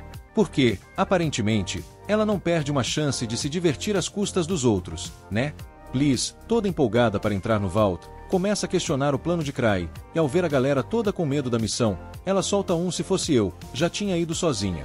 Como se fosse a coisa mais simples do mundo. Então, ela vai até Cry e, com aquele sorriso típico de quem adora um caos, oferece a missão para ela. Mas Cry, com o olho já treinado para entender como Liz funciona, simplesmente diz não.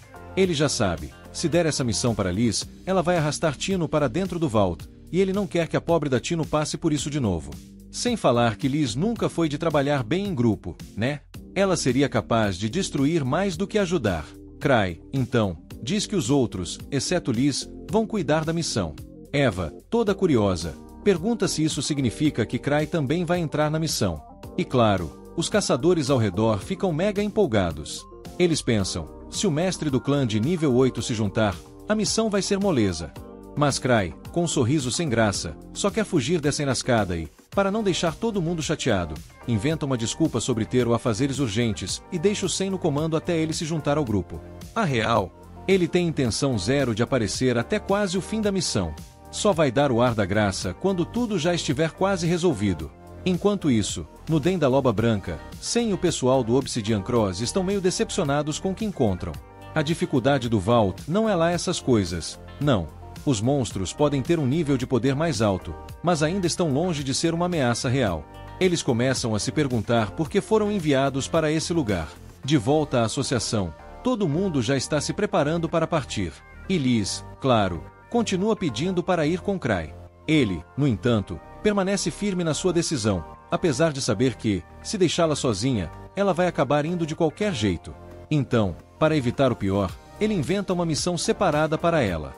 E, por algum milagre, isso parece deixá-la um pouco mais feliz.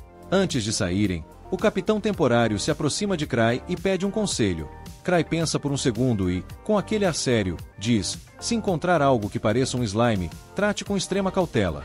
O capitão, um pouco confuso, não acha que vai encontrar um slime por lá, mas promete que vai manter o conselho em mente.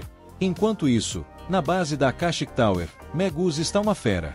Ele não consegue acreditar que a associação está indo atrás dele com essa força toda. Mas se eles acham que podem impedir o seu Monon, bem, ele tem uma surpresa preparada para eles. Enquanto Megus está ali, furioso e pronto para esmagar a associação com todo o seu poder, seus membros estão bem preocupados. Afinal, os inimigos têm os Grievinsus ao lado deles, o que é uma ameaça e tanto. Mas Sofia, com aquela confiança de quem já tem tudo sob controle, tranquiliza o pessoal. Ela revela que o sistema de defesa da torre foi projetado justamente para repelir esse tipo de ataque, e não só isso. Atualmente, na capital, só existem 3 Grievinsus, e Liz, Shitori e Cry não são lá muito difíceis de lidar. Liz, por exemplo, é só criar umas medidas contra suas ataques físicos e pronto, ela está fora de combate. Já Cry, como é o estrategista da turma, não consegue ser uma ameaça de verdade sem o apoio da equipe. O único real problema, na opinião de Sofia, é Shitori. Ela está tão irritada com a Shitori por causa de uns detalhes de pesquisa que, sem dúvida, vai esmagá-la com todo o aparato que tiver à disposição. Isso mesmo, pessoal, a Sofia está com rancor pessoal, e quando ela mete esse tipo de grude, o bicho pega.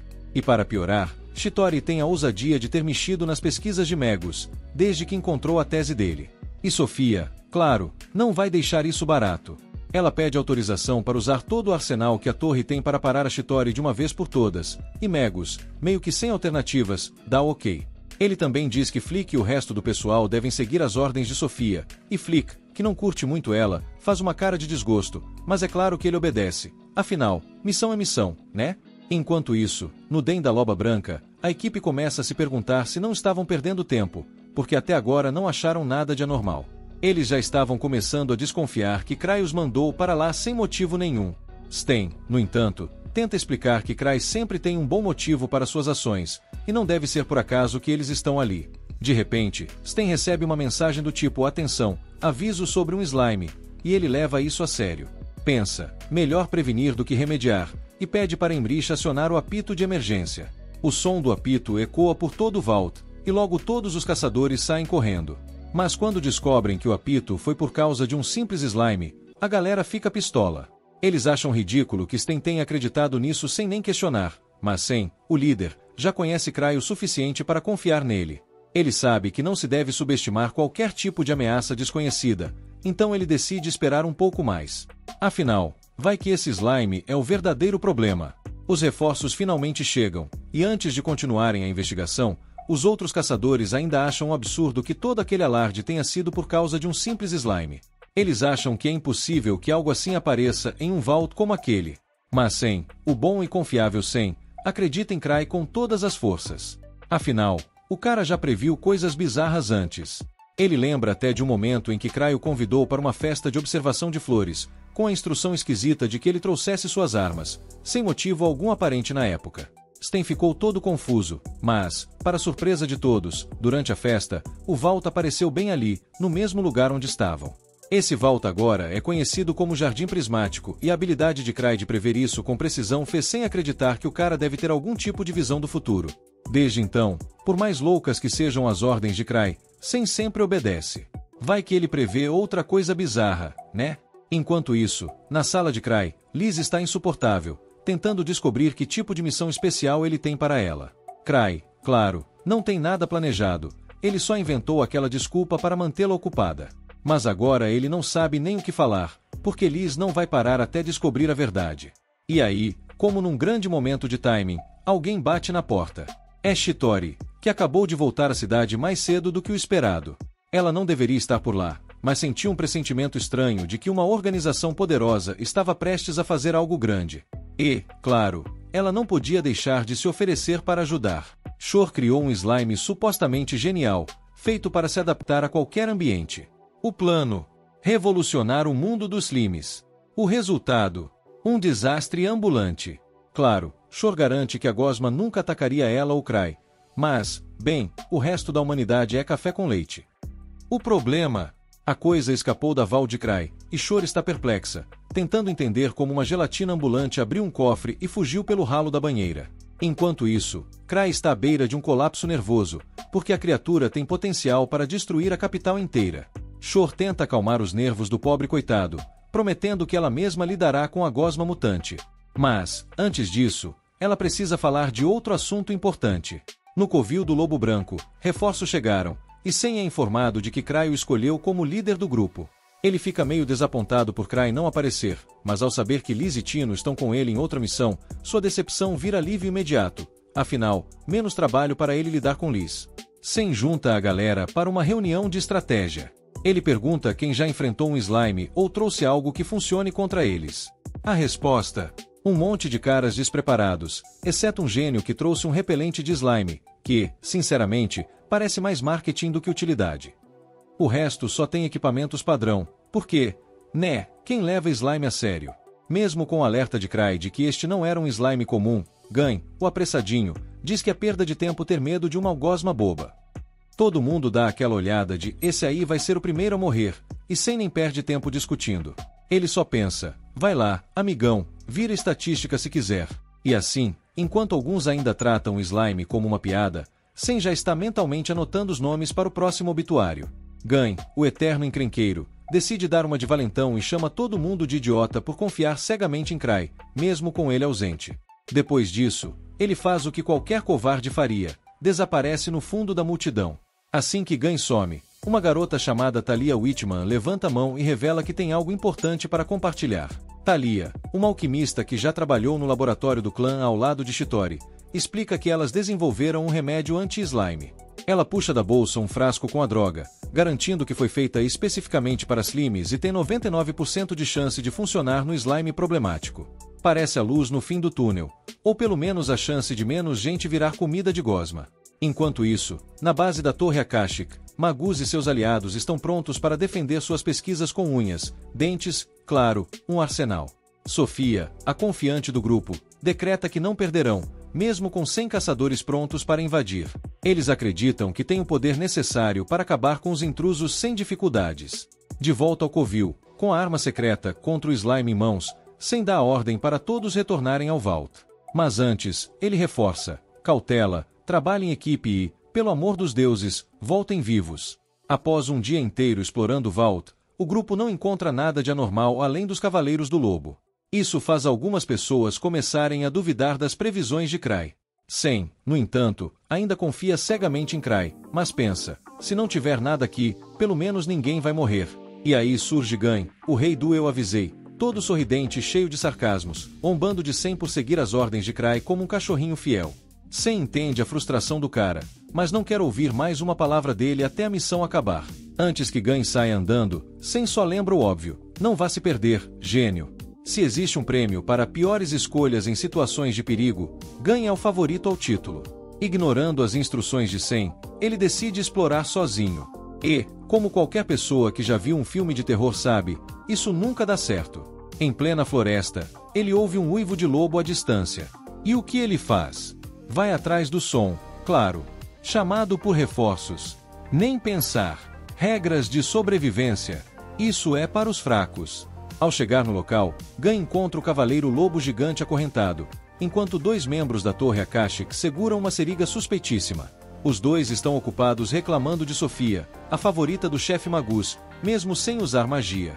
Mas antes que possam injetar o conteúdo misterioso no lobo, Gain decide agir.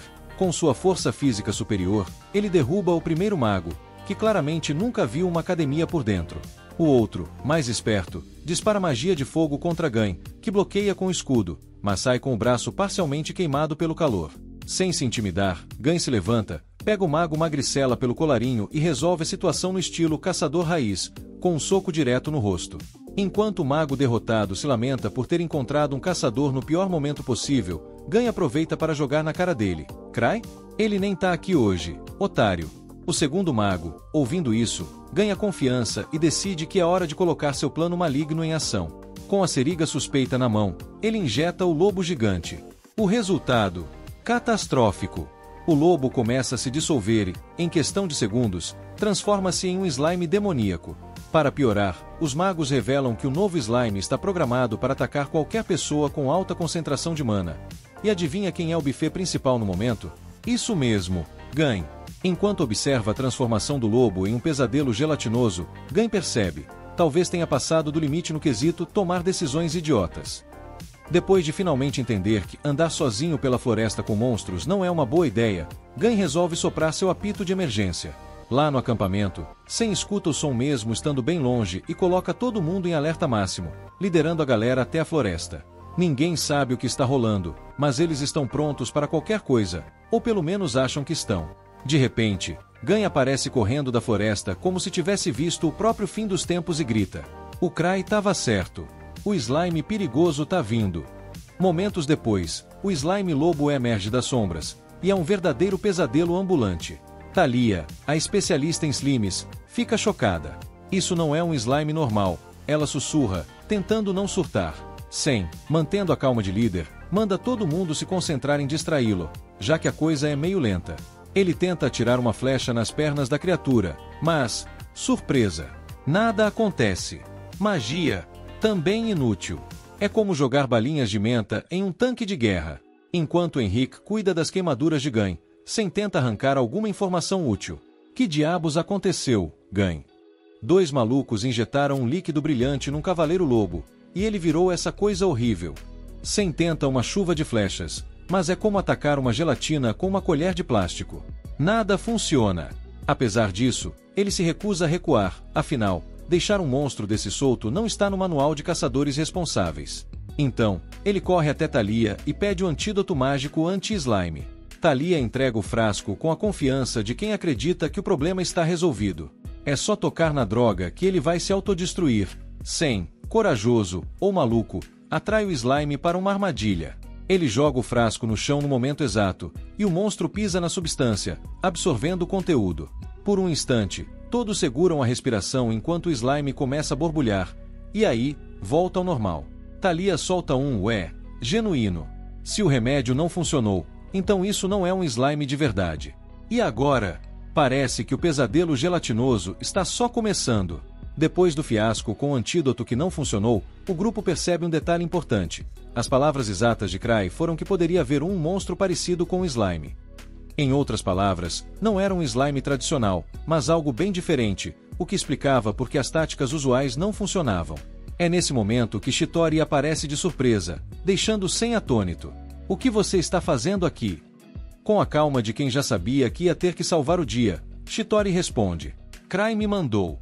Ele disse que as coisas poderiam ficar perigosas. Ela analisa rapidamente a situação e explica que o monstro está envolvido por uma energia mágica que desvia ataques físicos e mágicos, tornando-o quase invulnerável. Esse bicho, segundo ela, é mais forte que quase todos os monstros encontrados em cofres de nível 8. Porém, Chittori percebe algo interessante. O corpo dissolvido do monstro está convertendo material mágico, monomaterial, em energia, e para recuperar esse material perdido, ele precisa dissolver pessoas com altos níveis de energia mágica. É por isso que ele está atacando freneticamente. Sem perder tempo, Chittori saca um frasco contendo um metal especial chamado Antimon. Ela joga o frasco diretamente no monstro, enquanto Sen dispara uma flecha certeira que faz o frasco explodir. O impacto destrói a cabeça do monstro, e o resto do corpo começa a se desintegrar rapidamente. Nesse momento, Gar finalmente aparece, só para descobrir que perdeu toda a ação. Visivelmente frustrado, ele resmunga algo como: sério? Eu trouxe a Chittori até aqui para isso. Enquanto o grupo recupera o fôlego, Chittori revela que tem informações cruciais para compartilhar. Ela sabe exatamente o que está acontecendo no cofre e quem está por trás de tudo. Enquanto isso, no covil da Torre Akáshica, Magus fica boquiaberto ao saber que Chittori derrotou o monstro demonizado e desvendou os segredos da poção com tanta facilidade. Ele não pode acreditar que seu plano foi desmontado tão rapidamente. De volta ao grupo, Chittori explica que Magus, mesmo tendo sido banido há muito tempo, está por trás das estranhas ocorrências no cofre e do surgimento do monstro. Embora o grupo ache difícil acreditar nisso, ela revela que vinha investigando Magus em segredo. Segundo ela, esses experimentos perigosos são apenas o começo de algo muito maior.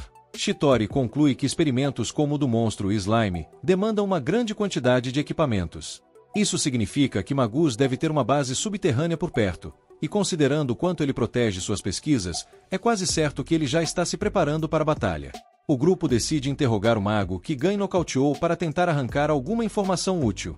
Mas a ameaça está longe de acabar. Se Magus conseguiu criar um desses monstros, ele provavelmente tem mais deles à disposição e está disposto a soltá-los para proteger seu covil. O problema é que o antimonometal usado para destruir o monstro foi o único que Chittori trouxe. Ela não esperava enfrentar algo assim e está sem reservas. Mesmo assim, ela acredita que o grupo ainda tem uma chance de vencer. Seu plano é simples, mas arriscado. Se conseguir analisar o monstro a fundo, ela pode desenvolver uma arma biológica específica contra ele. Porém, há um detalhe: Chittori não tem força para lutar, então dependerá do grupo para protegê-la enquanto trabalha.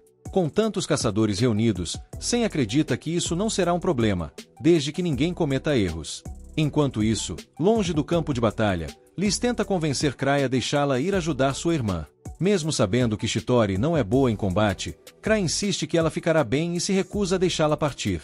Chittori é mais esperta do que parece, e você tem seu papel aqui, ele diz com firmeza. Com isso, o episódio 7 chega ao fim, deixando o futuro do grupo pendurado por um fio. Será que eles conseguirão resistir ao próximo ataque de Magus? Inscreva-se para o próximo recap, filhote.